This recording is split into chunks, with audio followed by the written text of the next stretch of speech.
한 사람을 소개해 주고 있습니다. 그런데 이 마누아라는 사람의 직업이 뭔지, 이 마누아가 몇 살인지, 그 집의 형제가 몇인지 알 수가 없습니다. 다만 알 수 있는 것은 단지파 사람이고 또 소라 땅에 살고 있다라는 것을 우리에게 알려주고 계셔요. 소라 땅은 팔레스타인에서 이 남쪽에 있는 곳입니다. 그러니까 지역의 어느 지역에 살고 있는 어떤 사람이다 정도만 알고 있어요.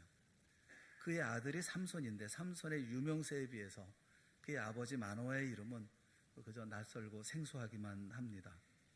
성경에도 사사기 13장에만 등장하는 이름이기 때문에, 그래서 한마디로 삼손의 아버지 마노아는 별로 내세울 것이 없는 무명의 인물이다, 그렇게 말할 수가 있을 거예요. 그런데 이 무명의 인물인 마노아는 오늘 우리가 주목해야 할 인물입니다. 세상은 유명하고 영웅적인 인물에 주목합니다. 하지만 비록 세상에서는 약하고 초라하지만, 보여지는 것도 없지만, 무명의 사람이지만 하나님 앞에는 영웅처럼 큰 사람이 있습니다. 마노아가 바로 그런 사람입니다. 우리가 왜 무명의 인물인 이 마노아를 주목하느냐 하면, 그런 타락한 시대의 위대한 믿음의 사람이었기 때문에 그렇습니다. 마노아가 살던 시대는 오늘날과 같이 혼탁하고 무질서한 그런 시대였습니다.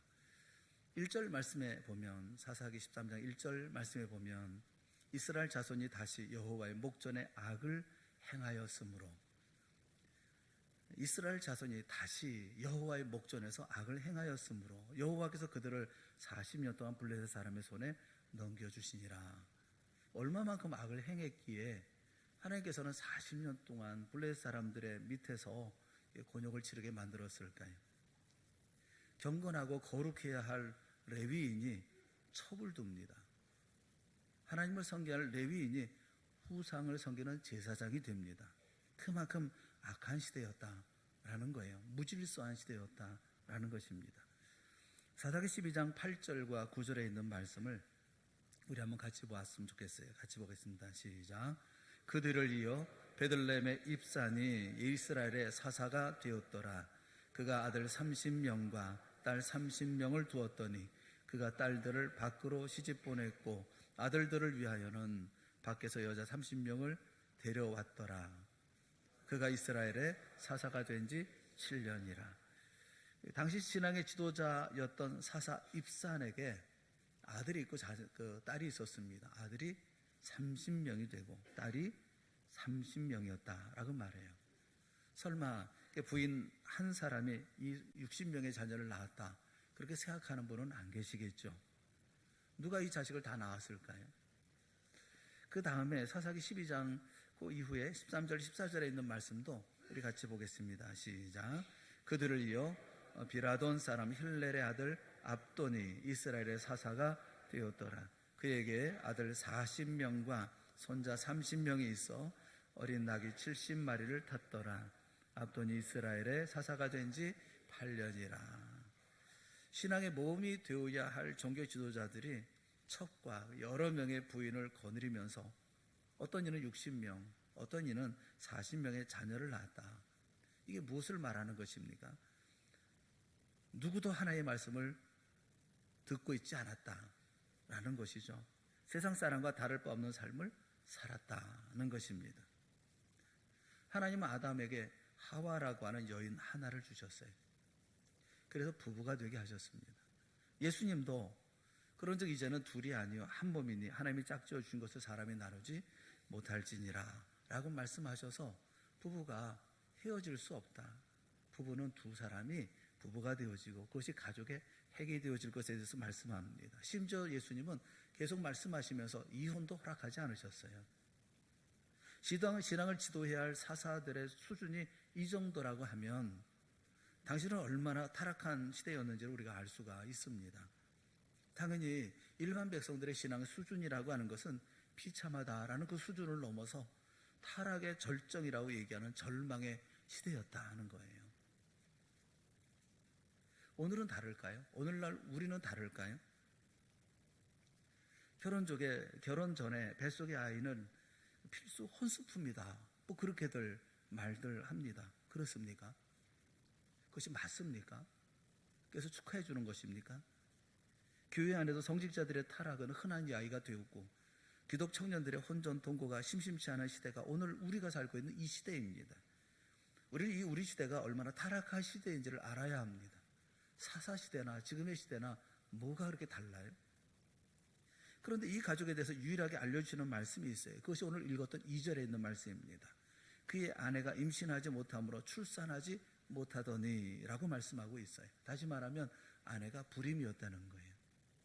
자식을 못 낳는다는 것입니다. 그런데 마누아는 첩이나 다른 아내를 두지 않고 있었다는 거예요. 신앙의 지도자들조차 여러 명의 아내와 첩을 두었던 그런 시대였습니다. 그런데 마누아는 그들과 전혀 같지 않았다는 것입니다. 자녀가 없었고 아내는 아이를 낳을 수 없는 여자였습니다. 그러면 당연히 대를 이어서 아들을 낳아야 될 어떤 다른 대안이 필요하지 않겠습니까? 그런데 이 마누아는 우직하게 하나님의 말씀을 지켰다는 거예요. 마누아는 아내를 사랑하고 아내를 지키고 가정을 지키고 그리고 겸손하게 하나님의 뜻을 기다리고 있었던 경건한 사람이었다라는 것입니다. 당시 사람들에게 비춰질 때는 앞뒤가 꽉 막힌 사람으로 보였을지 몰라요. 그러나 하나님은 그를 귀하게 여기셨습니다. 시편 1편 1절과 2절 말씀에 보면 복 있는 사람은 악인들의 꾀를 따르지 아니하며 죄인들의 길에 서지 아니하며 오만한 자들의 자리에 앉지 아니하고 오직 여호와의 율법을 즐거워하여 그의 율법을 주야로 묵상하는도다 라고 말씀하고 있어요. 복 있는 사람은 어떤 사람이냐 하면 악인들의 꾀를 따르지 않습니다. 죄인들의 길에 서지 않습니다. 오만한 자들의 자리에 앉지 않습니다. 이름 없는 마누아였지만 그는 복 있는 사람이었습니다. 온 세상 모든 사람이 타락한 시대에 영향을 받고 있고 심지어 신앙의 지도자들이라고 불려지는 사람들조차 그 영향을 벗어나지 못하고 일탈과 변명으로 일관하고 있는데 마누아는 오직 하나님의 말씀을 지키고 순종하고 살고 있었던 것입니다. 자녀가 생기지 않는 불임의 아픔 속에서도 가정을 지키고 아내를 지키고 사랑했던 책임 있는 이 가장 마누아는 오늘 우리가 어떤 삶을 살아야 하는지에 대해서 아주 명확하고 분명하게 보여주고 있어요. 성경에는 죽음을 보지 않고 승천하는 사람들이 있습니다. 엘리야와 에녹이라는 사람이에요. 이 두 사람은 비교가 되지 않아요. 그냥 비교할 수 없는 사람이에요. 엘리야는 능력의 사람이고 기적의 사람이고 놀라운 역사의 시대를 이끌어갔던 그런 사람입니다. 온 나라를 다 움직였던 사람이 엘리야라는 사람이에요. 반면에 에녹에 대해서는 별 기록이 없어요. 그는 무드셀라를 낳고 그저 잘 살았다라는 말밖에 없어요. 그가 행한 일에 대해서는 어떤 말씀도 기록되어져 있지 않습니다. 다만 하나님과 동행했다라고만 말씀하고 있어요. 그럼에도 불구하고 기적의 역사 속에 살았던 엘리야를 죽음을 보지 않고 데려가신 것처럼 에녹도 하나님은 그렇게 하셨어요. 왜 그랬을까요?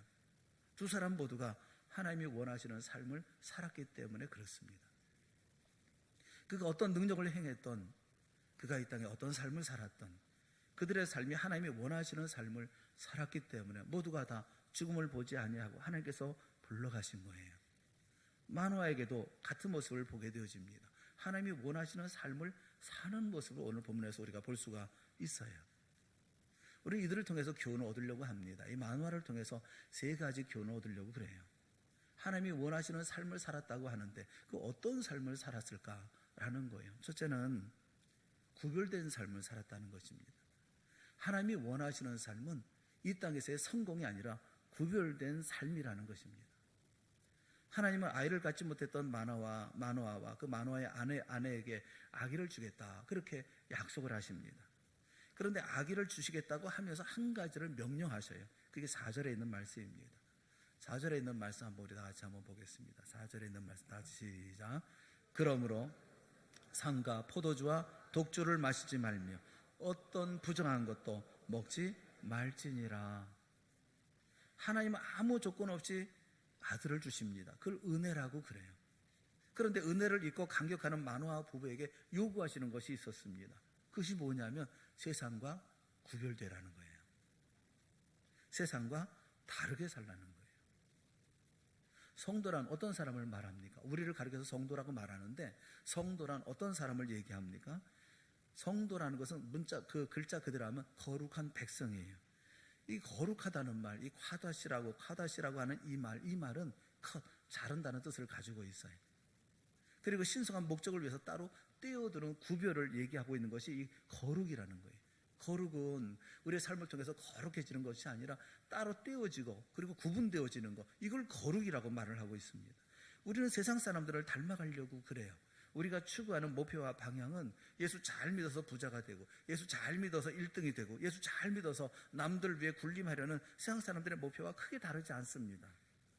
우리는 남들처럼 잘 보이고 또 남들처럼 말하고 남들처럼 입으려고 애를 써요. 그래서 우리 모두는 다 똑같이 삽니다. 자신의 본 모습으로 삶을 살아가지 못하고 남들이 원하는 모습 속에 자신을 끼워 맞춰가며 살고 있어요.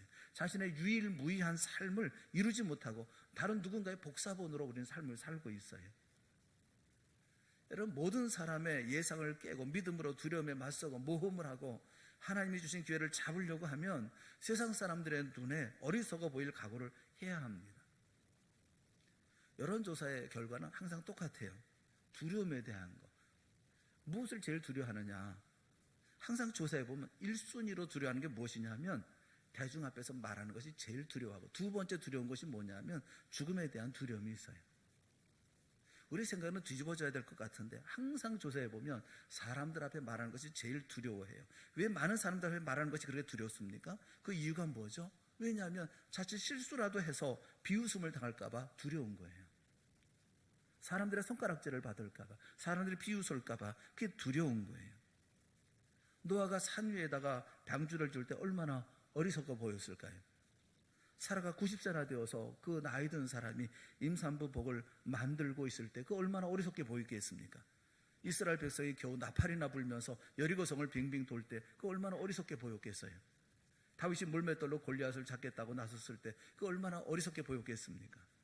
분하야가 사자를 쫓아갔을 때, 동방박사들이 별을 따라갔을 때, 베드로가 호수 한복판에서 배 밖으로 발을 내딛었을 때, 그리고 예수님께서 십자가에 달리셨을 때 그 얼마나 어리석게 보였을까요? 그러나 이것이야말로 믿음의 핵심이라고 우리는 얘기할 수가 있어요. 이런 믿음은 전혀 어리석지 않은 결과를 낳았기 때문에 그렇습니다. 노아는 홍수에서 구원을 받습니다. 사라는 이삭을 낳습니다. 여리고성은 와르르 무너졌습니다. 다윗은 골리앗을 무찔렀어요. 분하야는 사자를 죽였습니다. 동방박사는 메시아를 발견했습니다. 베드로는 물 위를 걸었습니다. 우리 주님 예수님은 죽음에서 부활하셔서 우리 모두의 죄를 사해 주셨습니다. 왜 오늘날 우리는 거인을 죽이지 못하고 물 위를 걷지 못하고 왜 벽을 허물지 못하는 줄 아십니까? 어리석어 보일까봐 두려워서 그렇습니다.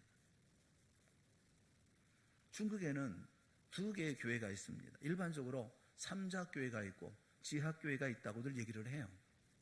삼자교회라고 하는 것은 공산당, 정부가 인정한 그리고 승인해준 그런 교회가 삼자교회예요.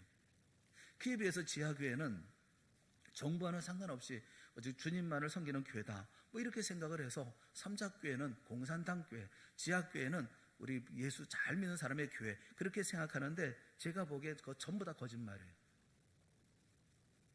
중국에는 오직 두 교회밖에 없어요. 삼자교회와 삼자교회를 추구하는 교회밖에 없습니다. 삼자교회가 못 되니까 어쩔 수 없이 지하교회로 있는 거예요. 기회만 주어진다면, 공산당이 인정해 주기만 해준다고 한다면 그런 교회가 되고 싶어 하는 것이 그들이 얘기하는 지하교회라는 거예요. 중국에 지하교회 없어요. 다 삼자교회를 지향하는 교회예요. 우리나라에는, 한국에는 어떤 교회가 있을까요? 우리도 크게 다르지 않아요. 대형교회와 대형교회를 추구하는 교회들만 있어요. 사랑하는 여러분, 하나님은 우리가 얼마나 큰 교회가 되어지는지에 대해서는 관심이 없으십니다. 하나님의 관심은 우리가 세상과 어떻게 구별되어 있는가에 관심이 있어요. 세상의 가치관과 오늘 우리 교회의 가치관의 차이가 있다고 자신 있게 여러분 말할 수 있나요? 레위기 20장 26절에 있는 말씀을 한번 다 같이 보았으면 좋겠어요. 레위기 20장 26절 같이 보겠습니다. 시작.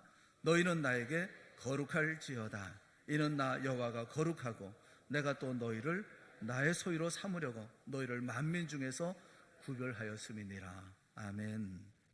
너희는 나에게 거룩할지어다. 너희들을 구별한 것은 거룩하라고, 구별되라고, 하나님의 거룩하신 자로 거룩하라고, 하나님의 구별되신 자로 구별되라고 말씀하고 계시는 거예요. 중동의 무슬림에게 복음을 전할 때 그들이 예수를 믿겠다, 영접하겠다, 신앙 고백을 한다고 한다면 그것은 쉬운 일이 아니에요. 일반적으로 뭐 고난의 길을 간다든지 아니면 훗날 천당 간다 뭐 이런 정도의 얘기가 아니에요. 이슬람의 샤리아법에는 다른 종교로 개종하는 무슬림은 죽음으로 다스려야 한다라고 명시하고 있어요. 그런데 이 종교법이 이제는 종교법이 아니라 형법으로 통과되어서 그래서 이제 개종하면 남자는 사형입니다. 여자는 종신형을 받게 되어 있어요. 이게 현행법이에요. 그럼에도 오늘날 개종하는 무슬림은 죽음을 각오하고 하는 거예요. 복음이라고 하는 것은 하나님께서 그분 자신의 전심을 쏟아서 우리에게 주신 사건입니다. 하나님은 하나밖에 없는 아들을 내어주셨어요. 아들 예수님은 자신의 생명을 내주었습니다. 초대교회는 이 복음을 위해서 목숨을 걸었어요. 12제자 가운데 늙어 죽은 사람은 사도 요한 외에는 없어요. 다 주님을 위해서 목숨 바쳐 다 순교했습니다. 하나님이 원하시는 것은 성공이 아니에요. 거룩이고 세상과의 구별인 거예요. 마노아는 세상과 구별된 사람이었습니다. 우리 역시도 구별된 주의 백성, 주의 제자들이 다 되어질 수 있기를 주님의 이름으로 축원합니다. 이 시대에 꼭 있어야 될 사람들이 되어져야 되는데 그것은 바로 구별된 사람이 되어져야 한다는 거예요. 마노아가 왜 우리에게 중요하냐면 그 혼탁하고 무질서하고 더럽고 타락한 그런 시대에 그런 하나님의 말씀을 지켜 스스로 거기서부터 분리되어지고 구별된 사람이었기 때문에 우리는 그의 교훈을 배워야 한다는 거예요. 두 번째는 뭐냐면 하나님이 원하시는 것은 뭐냐면 본을 보이는 거예요. 자녀에게 본을 보이는, 그래서 교육을 할 수 있는 그런 부모가 되어지기를 원하는 거예요. 4절 말씀을 보세요. 4절 말씀에 그러므로 너는 산과 포도주와 독주를 마시지 말며 어떤 부정한 것도 먹지 말지니라. 왜 그래야 합니까? 왜 그러냐 하면 5절에 있어요. 5절 말씀 다 같이 함께 보겠습니다. 보라 내가 임신하여 아들을 낳으리니 그의 머리 위에 삭도를 대지 말라. 이 아이는 태에서 나옴으로부터 하나님께 바쳐진 나실인이 됨이라. 그가 블레셋 사람의 손에서 이스라엘을 구원하기 시작하리라 하시니. 아멘. 이제 태어날 아이를 위해서 너는 이것도 하지 말고 저것도 하지 말고 이거 하면 안 되고 저거 하면 안 되고 말씀하고 계시는 거예요. 그러므로 너는 아이의 본이 되라는 말씀이에요. 왜 그렇게 해야 되는지 다 잘 알고 계시지 않아요? 아이는 자기 부모를 꼭 닮기 때문에 그렇습니다. 제 큰아들이 성우가 유치원을 다닐 때였었어요. 저희 가족과 여러 성도들이 함께 결혼식에 참여하려고 이제 차를 타고 내려서 이제 결혼식장을 향해서 걸어가고 있었어요. 저는 아이의 손을 잡고 가고 있었습니다. 뒤에서 따라오던 집사님들이 막 웃는 거예요. 막 큰 소리로 깔깔대면서 웃으시는 거예요. 그래서 왜 웃으시는가?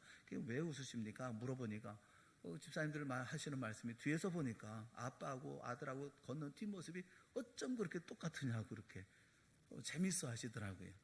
저는 제 아들에게 이렇게 걸어라, 발걸음 이렇게 걷고 저렇게 걸어라 라고 가르쳐 준 적이 없어요.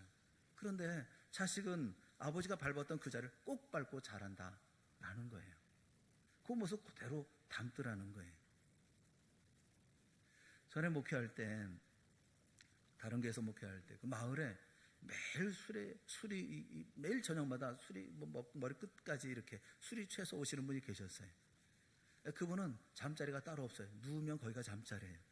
밭에 누우면 거기가 자기 잠자리고 길이면 길의 잠자리고 그렇게 늘 아무데나 주무셔서 발견한 사람이 이제 연락을 해주면 와서 그분을 모시고 가지, 식구들이 다 집에 모시고 가서 이렇게 다 자리에 누이고. 근데 그 아들이 있어요. 아들이 저한테 그렇게 얘기를 해요. 자기는 맹세한다고. 아버지처럼 살지 않겠다. 자기는 죽어도 술을 안 먹겠다. 그렇게 저한테 맹세를 했어요. 아버지는 간암으로 돌아가셨습니다. 아들은 어떻게 됐겠습니까? 아들도 간암으로 죽었어요. 집에서는 술을 먹지 못하게 하니까 몇 날 며칠을 여간방에 들어가가지고 아무도 몰래 깡술을 먹곤 했었어요. 그렇게 아버지처럼 살다가 아버지처럼 죽었어요. 디비전트 싱킹이라는 말이 있습니다. 디버전트 싱킹이라는 말이 있어요. 이게 독창적이고 그리고 틀에 박히지 않은 사고라는 말인데 이걸 연구한 게 있어요.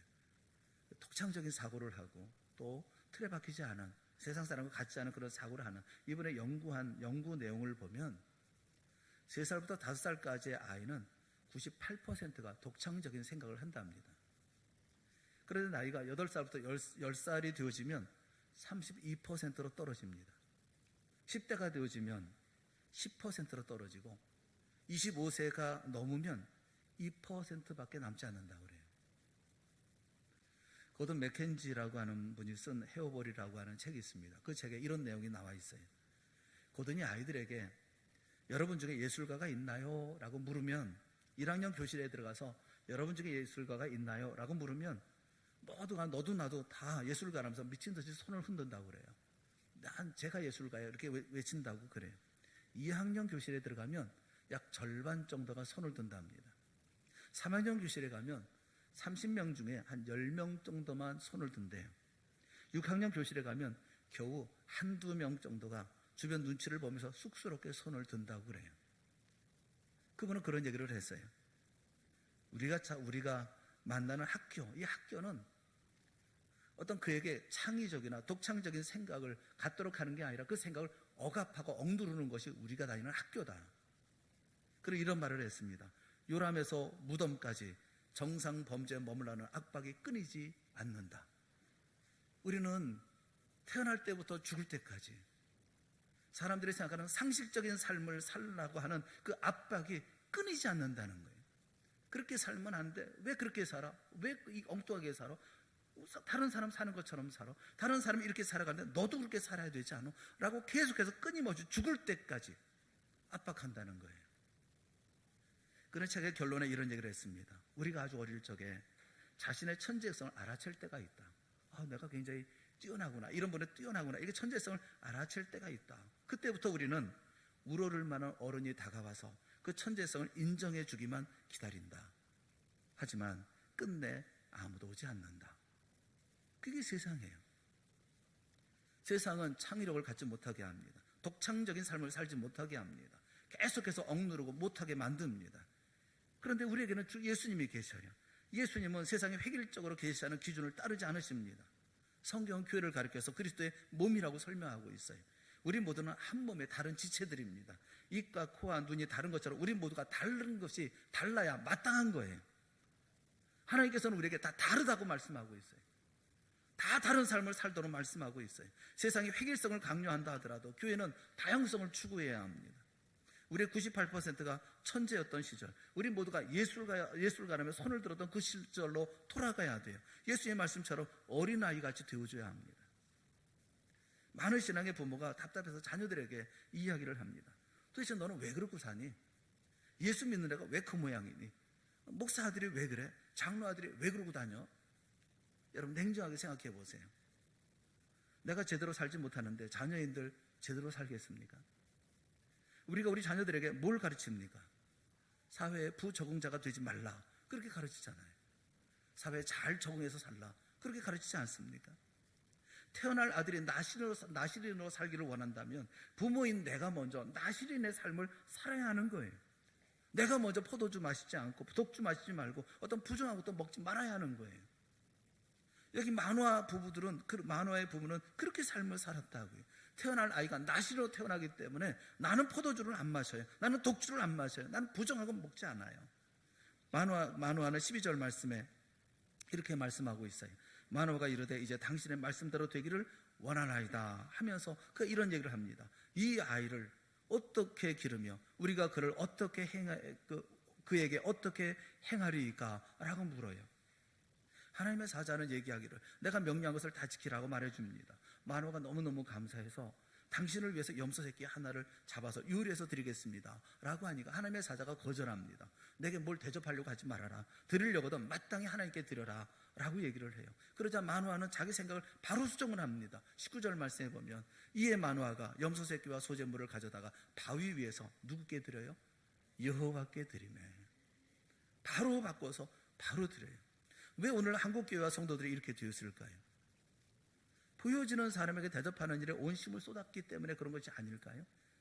목사를 하나님처럼 받들어서 교회가 망한 것이 아닙니까? 교회의 권위자들의 비유를 거스르지 않으려고 하다가 교회가 망해가는 거 아닙니까? 하나님을 섬기십시오. 좋은 것이 좋은 거 아니에요.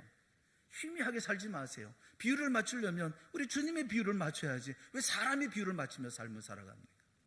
사람 두려워하지 마세요. 마노아와 그의 부인에게 하나님이 명하신 것이 뭡니까? 너부터 그렇게 살지 마라 라는 거예요. 자녀에게 본을 보이시고 자녀를 가르치세요. 오늘 우리에게 주시는 준엄한 하나님의 메시지가 되어질 수 있기를 축원합니다. 내가 바르지 못한데 내 자녀가 바르게 살 거라고 기대도 하지 마세요. 마노아는 하나님의 말씀대로 순종합니다. 모든 사람이 뭐라고 얘기하든, 모든 사람이 어떻게 얘기하든, 조롱하든 손가락질하든 상관하지 않냐고 하나님의 말씀대로 살아갑니다. 그래서 그 자녀에게 그 말씀을 가르쳐요. 내가 사는 삶을 꼭같이 본받아서 자녀가 자라날 수 있도록 가르칩니다. 그거 배워야 되는 거예요. 마노아를 통해서 배울 수 있는 거, 본을 보이는 삶이요. 세 번째는 하나님께 묻는 거예요. 하나님께 질문하라는 거예요. 하나님이 원하시는 것은 하나님께 묻는 거, 질문하는 것을 원하셔요. 마노아의 아내에게 하나님의 사자가 말씀하셨다는 이야기를 듣자 마노아는 바로 하나님 앞에 무릎을 꿇습니다. 그게 8절이에요. 8절 말씀에 보면 마노아가 여호와께 기도하여 이르되, 기도합니다. 뭐라고 기도합니까? 주여 구하옵나니 주께서 보내셨던 하나님의 사람을 우리에게 다시 오게 하사 우리가 그날을 그 낳을 아이에게 어떻게 행할지를 우리에게 가르치게 하소서라고 기도해요. 그래서 하나님이 다시 하나님의 사자를 마노아의 아내에게 보내십니다. 그러자 11절에 보면 마노아가 일어나 아내를 따라가서 그 사람에게 이르러 그에게 물어요. 12절에 보면 이 아이를 어떻게 기르며 우리가 그에게 어떻게 행하리이까? 라고 계속 질문해요. 계속 물어봐요. 여러분, 이 시대가 어떤 시대예요? 사사기 17장 6절이나 21장 25절에 똑같이 말씀하고 있어요. 이 시대는 어떤 시대냐 하면 그때는 이스라엘에 왕이 없었으므로 사람마다 자기 소견에 옳은 대로 행하였던 시대예요. 무슨 얘기냐면 묻지 않는 시대라는 거예요. 내 생각이 그것이 옳으면 그렇게 살아가는 시대예요. 타락한 사다 시대는 누구에게도 묻지 않습니다.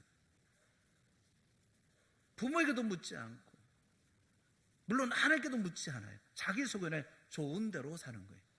내가 이게 좋다 하면 그렇게 살아가는 거예요. 자기 마음에 내키는 대로 살아가는 거예요. 그런데 마노아는 계속해서 하나님께 질문합니다. 하나님의 뜻을 구합니다. 어떻게 해야 되겠습니까? 라고 묻습니다. 오늘 우리의 시대는 어떻습니까? 자기 소견에 좋은 대로 사는 시대에 우리가 살고 있지 않나요? 여러분, 자식에게 충고 한마디 하는 거 그거 조심스럽지 않습니까? 말 한마디 건네는 거 그거 어렵지 않나요? 자녀들에게 말 한마디 건네는 것도, 너 잘못했어 라는 말 하는 것도 너무너무 조심스러워요. 그런 지경인데 뭐 다른 예가 뭐 필요해요. 다 자기 소견에 좋은 대로 다 그렇게 살지요. 사랑하는 여러분, 우리는 그렇게 지혜롭지도 못하고 똑똑하지도 못하고 정의롭지도 못해요. 우리는 경험의 한계를 가지고 있고 사유의 한계도 있어요. 생각에도 한계가 있고 능력에도 한계를 절감하며 살고 있으면서도 도무지 우리는 그걸 인정을 하질 않아요. 우리 뇌에는요, 망상 활성화 시스템이라고 하는 신경세포가 있다고 그래요. 우리는 끊임없이 시각적, 청각적, 후각적인 자극을 받습니다. 만약 이 모든 자극을 다 처리한다면 우리 아마 미쳐버리고 말 거예요. 너무 정보가 많으니까. 그래서 망상 활성화 시스템이라고 하는 것은 우리 뇌 속에 있는 이 신경세포는 뭘 하느냐 하면 우리가 주의해야 할 정보, 그다음에 우리가 버려야 할 정보, 이걸 결정하는 것이 이 신경세포라고 그래요. 그러니까 정신적인 필터라고 얘기할 수 있죠. 자신에게 중요하고 관심 있는 정보만 받아들이는 거예요. 모두 그런 경험이 있을 거예요. 자동차를 새로 샀어요. 골라서 좋은 자동차라고 내가 샀어요. 차를 타고 나가보니까 길에 나서 보니까 세상 모든 사람이 다 똑같은 차를 다 타고 있는 거예요. 옷을 새로 샀는데 이거 좋은 옷이라고 골라가지고 그래서 이 옷을 샀는데 나가보니까 이 사람 저 사람 모두가 다 똑같은 옷을 입고 다니잖아요. 핸드폰이나 백이나 뭐 이런 것을 뭐 가방을 샀는데 보니까 내 눈에는 똑같은 모델만 눈에 들어와요. 이게 망성 활성화 시스템의 작용 때문에 그래요. 내가 관심 있는 것만 눈에 보이는 거예요. 다른 건 안 보이는 거예요. 세상 바라보는 사람의 눈에는 자기 보고 싶은 것만 봅니다. 듣고 싶은 것만 듣습니다. 그리고 그것이 최고라고 생각해요. 하나님 믿는 사람은 어떨까요? 기도하는 사람은 기도에 관련된 것들만 눈에 들어오는 거예요. 내 것을 보는 게 아니라, 내가 보고 싶은 것을 보는 게 아니라 하나님이 보여주는 것을 보는 거예요. 그게 기도하는 사람의 특징인 거예요. 그래서 삶의 방식은 두 가지만 존재합니다. 하나는 생존 모드고 또 하나는 기도 모드예요. 생존 모드는 주변 관계에 끌려다니는 삶을 살아갑니다. 뻔하고 단조롭고 지루하고 누구나 살아가는 그런 삶을 살아가요. 기도 모드는 정반대예요. 영적 안테나를 세우고 레이더를 켜서 그래서 잘 살펴보며 살아갑니다. 기도하는 사람은 그래서 누구보다 적극적으로 적극적인 삶을 살아갑니다. 이 기도라는 말의 아람어는 그 슬로타라는 말이에요. 슬로타. 이 슬로타라는 말이 무슨 뜻이냐면 올가미를 놓는다라는 뜻이에요.